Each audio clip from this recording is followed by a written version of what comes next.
Which of the following radars can identify threats from long distance అంటాడు. అవాక్స్ radars, అదే air born warning and control system అనేది. చూడండి, ఇది రాడారు. ఇది ఒక పెద్ద విమానం పైన ఇక్కడ ఉంచాం మనం. ఇది ఏం చేస్తుందంటే బార్డర్లో ఎగురుతుందండి. ఇప్పుడు ఇది బార్డర్ అనుకోండి, ఈ బార్డర్లో ఎగురుతూ ఉంటుంది. దీనివల్ల ఏమవుతుందంటే, ఫర్ ఎగ్జాంపుల్ పాకిస్తాన్ ఒక మిసైల్ని లాంచ్ చేస్తుందన్నప్పుడే గుర్తుపడుతుంది. అదే గ్రౌండ్ బేస్డ్ రాడార్ ఇక్కడెక్కడో ఫిక్స్ చేసామనుకోండి, ఆ గ్రౌండ్ బేస్డ్ రాడార్ మన దగ్గర దాకా వచ్చిన తర్వాత మాత్రమే గుర్తుపడుతుంది. ఆల్మోస్ట్ ఆల్ ఇండియా భూభాగంలోకి వచ్చిన తర్వాత మాత్రమే గ్రౌండ్ బేస్డ్ రాడార్లు గుర్తుపడతాయి.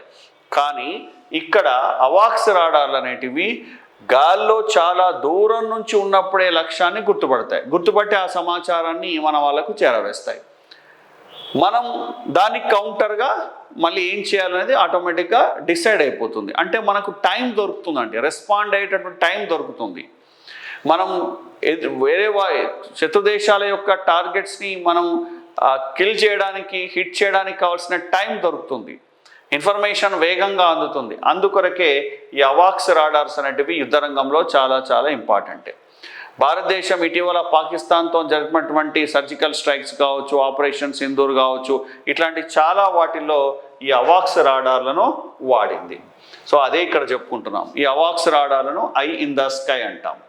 మనము ఫస్ట్ ఈ అవాక్స్ రాడార్లను ఎక్కడి నుంచి తెచ్చుకున్నామంటే ఇజ్రాయెల్ నుంచి తెచ్చుకున్నాం. ఇజ్రాయెల్ నుంచి తెచ్చుకున్న ఈ అవాక్స్ రాడార్లను ఫాల్కన్ అవాక్స్ అంటాం. దీని స్పెషాలిటీ ఏంటంటే 360 degrees సో అన్నిటినీ నమోదు చేస్తుంది. సో అదే ఇక్కడ పెట్టుకున్నాం చూడండి, ఇదే ఫాల్కన్ అవాక్స్ రాడార్. ఈ ఫాల్కన్ అవాక్స్ రాడార్ని దేని మీద పెట్టాము అంటే ఎంబ్రేజర్ 145 అనే ఎయిర్ క్రాఫ్ట్ మీద ఉంచడం జరిగింది. సో ఇక్కడ ఈ విమానం ఇంపార్టెంట్ కాదు, ఇజ్రాయెల్ ఫాల్కన్ అవాక్స్ స్పెషాలిటీ ఏంటి, అసలు అవాక్స్ అంటే ఏంటి, దానికి ఇంకొక పేరేంటి, ఐ ఇన్ ద స్కై, ఇవి ఇంపార్టెంట్.